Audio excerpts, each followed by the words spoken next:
మన ముకుంద జ్యువెలర్స్ లో కాసుల పేరు festival flats 9.99% of on VA కాసుల పేరు జ్యువెలర్స్ నూతన బ్రాంచెస్ జూబ్లీ హిల్స్ మరియు వైజాగ్ లో అతి త్వరలో ప్రారంభం. నేను ఒక మాట చెప్తా ఉన్నా, ఇయ్యాల నేను తెలంగాణలో పుట్టినందుకు గర్వపడుతున్నా. ఎన్ని కష్టాలన్నా కానీ, ఎన్ని నష్టాలన్నా కానీ, ఏమన్నా కానీ, ఎన్ని జన్మలున్నా మళ్ళా తెలంగాణలోనే పుట్టాలని కోరుకుంటున్నా.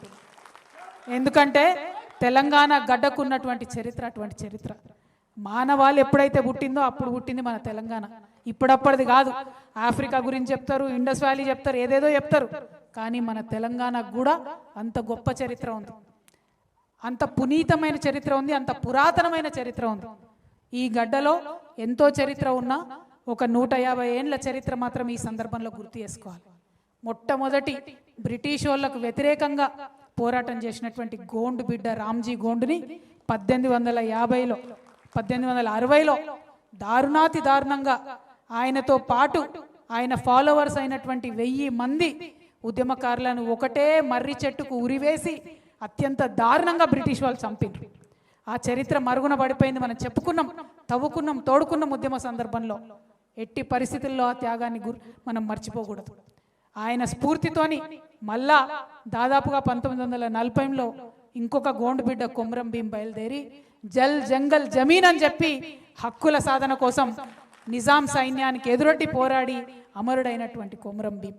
ఆ తర్వాత ఆయన స్ఫూర్తిని అందుకొని దాదాపుగా 1940 జూలై 4వ తారీఖు నాడు, 46 జూలై 4వ తారీఖు నాడు దొడ్డి కొమరయ్య అమరుడైండు.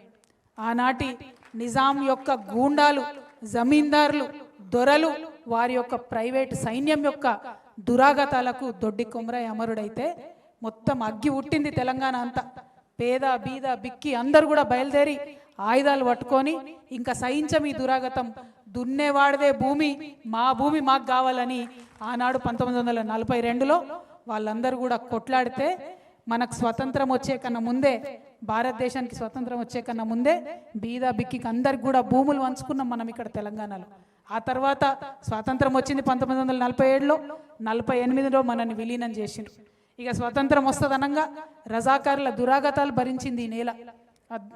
ఘోరాతి ఘోరమైన దురాగతాలు, బతుకమ్మలు ఆడించిండ్రు, ఆడబిడ్డల్ని బట్టలు ఇప్పించి అనేకమైన దురాగతాలు ఈ నేల సహించింది. ఆ తర్వాత మొత్తం ఇండియన్ సైన్యం వచ్చింది. ఆ సైన్యం దురాగతాలను కూడా భరించింది. ఎందుకు చెప్తా ఉన్నా అంటే ఈ నేల 150 సంవత్సరాల నుంచి నెత్తురు ఒడుస్తూనే ఉన్నది. ఎక్కడ కూడా మనకు శాంతి లేదు, సంతోషం లేదు. ఆ నెత్తురు ఓడుతున్నటువంటి చరిత్రను గుర్తు చేసుకోవాల్సిన సందర్భం ఇది. స్వతంత్రం వచ్చింది. స్వతంత్రం వచ్చిన వెంటనే వచ్చినటువంటి ఆ గవర్నర్ పాలనలో అప్పటిదాకా మనకు ఉర్దూ స్కూళ్ళు, ఇంగ్లీష్ లేదు, తెలుగు లేదు స్కూళ్ళు, మొత్తం మద్రాస్ స్టేట్ నుంచి, ఆంధ్ర నుంచి ఇబ్బడిగా టీచర్లను తీసుకొచ్చిరు. మనకి ఇంగ్లీష్ చెప్పాలి, తెలుగు చెప్పాలని. వాళ్ళ లొల్లి భరించలేక 1952లోనే Mulki non Mulki go back అనేటటువంటి పెద్ద ఉద్యమం వచ్చింది.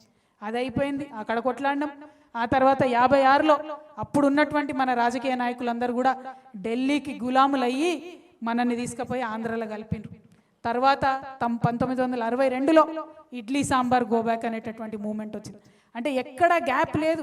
3 ఏళ్ళు, 2 ఏళ్ళు, 4 ఏళ్ళకు ఒక ఉద్యమం వస్తూనే ఉన్నది తెలంగాణ. ఎన్నడూ మనం ప్రశాంతంగా లేము. 62లో ఇడ్లీ సాంబార్ ఉద్యమం వస్తే ఆ తర్వాత 1969లో జై తెలంగాణ మూమెంట్ వచ్చింది. ఇక మాతో కాదురా నాయన, వీళ్ళతో ఉండలేము, మమ్మల్ని దయచేసి వేడి చేయండి అని చెప్పి కలిపినాక వెంటనే 1969లో ఉద్యమం వస్తే కాసు బ్రహ్మానంద రెడ్డి గారు 369 మన పిల్లలను పొట్టన పెట్టుకున్నాడు, తుపాకులతోని కాల్చి చంపిండు.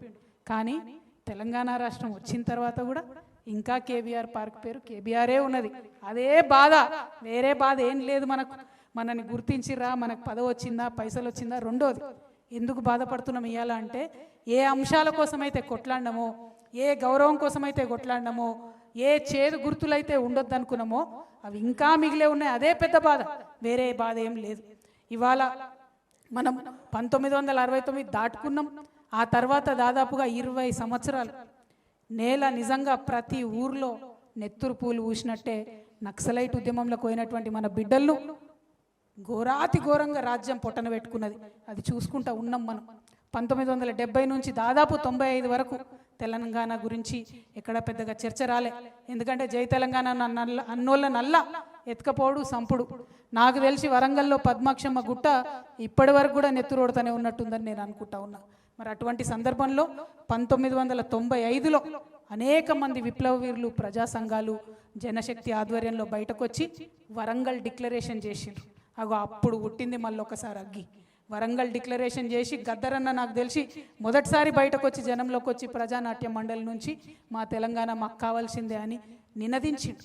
అంటే అన్ని సంవత్సరాలు 1956లో మనల్ని కలిపిన తర్వాత కూడా అన్ని సంవత్సరాలు మన దగ్గర ఉండేటటువంటి విప్లవకారులు, ప్రజా సంఘాలు, మేధావులు అందరూ కూడా నిప్పును కాపాడుకుంటూ తెలంగాణ భావాన్ని కాపాడుకుంటూ వచ్చారు. ఆ తర్వాత కలిసొచ్చే కాలానికి నడిసొచ్చే కొడుకు ఉడతాడు అన్నట్టు 2001లో కేసీఆర్ గారు పార్టీ పెట్టి ఆ యొక్క నిప్పు ఏదైతే ఉందో దాన్ని ఆయన అగ్గి రాజేసిండు. దాన్ని మొత్తం మన తెలంగాణ సమాజం అంతా కూడా ఆయన చుట్టూ నిలబడి కొట్లాడి కలబడి 2014లో తెలంగాణ తెచ్చుకున్నాం. ఆ విషయం మనందరికీ తెలిసింది. తెలంగాణ తెచ్చుకున్నాక ఏదైతే మనం ఆలోచన చేసినామో, ఏదైతే గౌరవం ఉద్యమకారులకు దక్కుతుంది అనుకున్నామో, కొంతమందికి అక్కడక్కడ పదవులు వచ్చినాయి, కొంతమందికి ఎమ్మెల్యే సీట్లు వచ్చినాయి, కొంతమంది జెడ్పీటీసీ లైన్లు, కొంతమంది ఎంపీపీ లైన్లు, కొంతమంది చైర్మన్ లైన్లు, కొంతమంది మంత్రులు లైన్లు. మన బాధ ఏంటంటే నిన్నటిదాకా నా పక్కన భుజం తట్టి పనిచేసి నడిచినటువంటి నాయకుడు ఎమ్మెల్యే అయితే ఏం సోదరా అని దగ్గరికి తీసుకుంటాడు అనుకుంటే నువ్వెవడరా అన్నట్టు చూడడమే మన బాధ. ఇది నా బాధ కాదు, ఖమ్మం నుండి వచ్చినటువంటి మిత్రులు మాట్లాడుకుంటే చెప్పిండ్రు. నిన్న మొన్నటి కాడ మన కాడ ఉన్నోడే ఎమ్మెల్యే అయితే మనకేదో జరిగిపోతుంది అనుకుంటే వాడు మనని పురుగుని చూసినట్టు చూస్తే ఆ బాధ, అవమానం ఎంత దారుణంగా ఉంటుందో మీ అందరికి కూడా తెలుసు. పదే చెప్పిరు మనోళ్ళు. అదొక రకమైతే అప్పటికి కూడా సర్లే మనోడే కదా, మారుతాడు కదా, అది ఇది అనుకున్నాం. కానీ ఎవరైతే తెలంగాణ ఉద్యమాన్ని వ్యతిరేకించిరో, ఎవరైతే సమైక్యాంధ్రవాదాన్ని సపోర్ట్ చేసిరో వాళ్ళందరూ కూడా టీఆర్ఎస్ పార్టీలోకి రావడం ఎవ్వరం కూడా తట్టుకోలేకపోయినాం.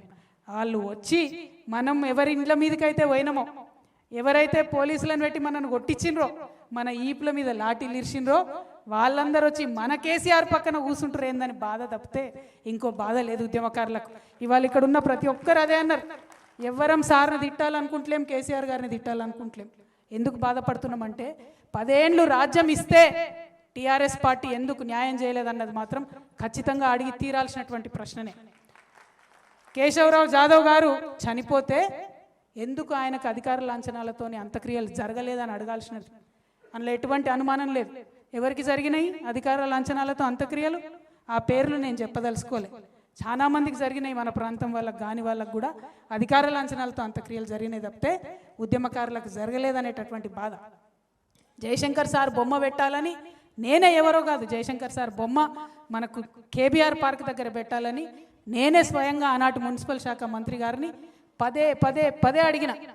సుప్రీంకోర్టు తీర్పు అడ్డం వచ్చింది జయశంకర్ సార్ బొమ్మ పెట్టాలంటే. పోనీ ట్యాంక్ బండ్ మీద పెడదామని అడిగినాం, పెట్టుకోలేకపోయినాం. వేరే వాళ్ళవి ఉన్నాయి ఆడ తీస్తామని ఉద్యమంలో అనుకున్నాం, తీయకపోతే. కానీ కనీసం మన వాళ్ళే పెట్టుకోలేకపోతే అనే బాధ మాత్రం ఇప్పటికి కూడా వెంటాడుతూ ఉన్నది. ఇక ఇప్పుడు ఈయన వచ్చిన ఆయన అయితే ఎవరు బొమ్మలు పెడుతుండో, ఎందుకు పెడుతుండో, మన హైదరాబాద్ కూడళ్ళలో ఏం బొమ్మలు పెడుతుండో అర్థం కూడా కానటువంటి పరిస్థితి ఉన్నది. మన బాధ ఏంటంటే ఉద్యమంతో సంబంధం లేనోడికి ఆడి పక్కన చేరి మనం ఉద్యమం గెలిపించుకున్నామని చెప్తున్నారు చాలామంది. ఇక్కడ ఉద్యమకారులందరూ కూడా కోపంతోని, ఆవేదనతోని అసలు ఉద్యమానికి వ్యతిరేకంగా గన్ను పట్టుకొని తిరిగినటువంటి రేవంత్ రెడ్డిని గెలిపించుకున్నామంటే ఎంత దౌర్భాగ్యం! ఇది మామూలు దౌర్భాగ్యం కాదు. ఇక ఆయనకి ఏం సోయి ఉంటుంది ఉద్యమానికి సంబంధించి, తెలంగాణకు సంబంధించి ఏం సోయి ఉంటుంది? ఏం ఎక్స్పెక్ట్ చేస్తాం ఆయన దగ్గర? రవీంద్ర భారతిలా గద్దర్ అన్న విగ్రహం ఉండాలి. ఎవరి విగ్రహం ఉన్నది ఇవాళ? రవీంద్ర భారతిలా బిరుదరాజు రామరాజు గారి విగ్రహం ఉండాలి. ఎవరిది ఉన్నది ఇవాళ?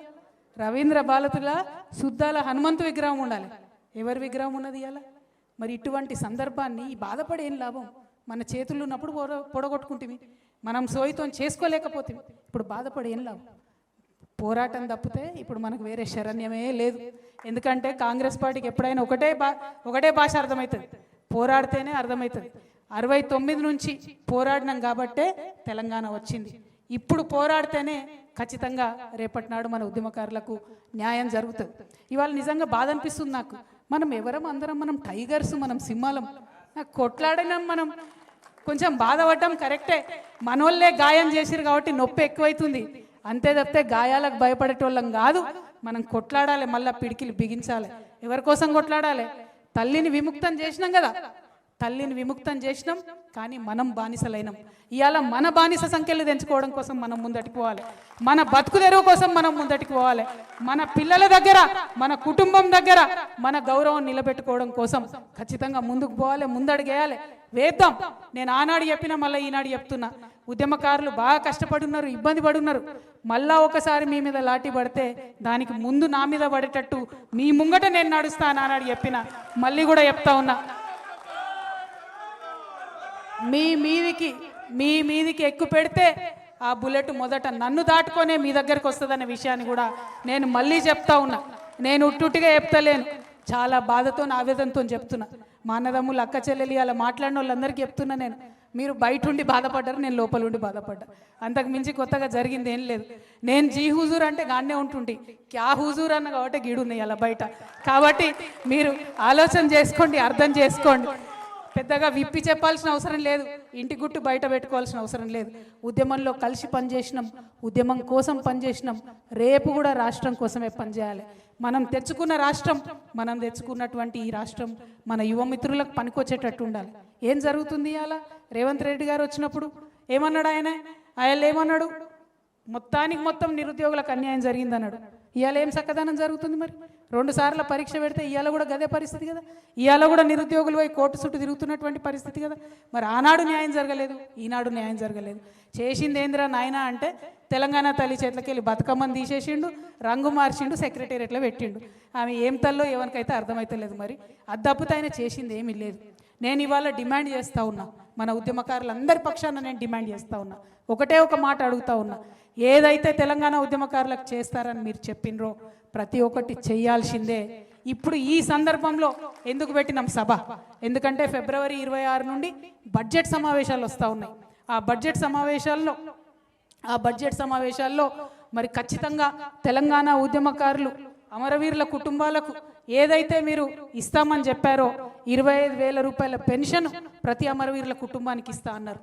ప్రతి అమరవీరుల కుటుంబానికి ఒకరికి ఉద్యోగం ఇస్తామన్నారు. దానికి సంబంధించి బడ్జెట్లో ప్రకటన చేయాలి. రెండవది, ప్రతి చోట ఉద్యమకారులు ఎవరైతే ఉన్నారో వాళ్ళని గుర్తిస్తామన్నారు. ఆ ప్రక్రియ ప్రారంభిస్తున్నట్టుగా బడ్జెట్ సమావేశాల్లో ప్రకటించాలి. ఉద్యమకారులందరికీ కూడా మరి 250 గజాల జాగా ఇస్తామని చెప్పిండ్రు. ఆ ప్రక్రియ ప్రారంభిస్తున్నట్టుగా బడ్జెట్లో ప్రకటించాలి, అసెంబ్లీలో ప్రకటన చేయాలి. ఉట్టికి కాదు, ఉద్యమకారులకు ఏదైతే సంక్షేమ బోర్డు పెడతామన్నారో ఆ సంక్షేమ బోర్డు ప్రకటన చేయాలి. చేయకుంటే ఊరుకునేదే లేదు. నేను హెచ్చరిక చేస్తూ ఉన్నా, రేవంత్ రెడ్డికి కాదు, కోదండరామ్ సార్కి నేను హెచ్చరిక చేస్తూ ఉన్నా.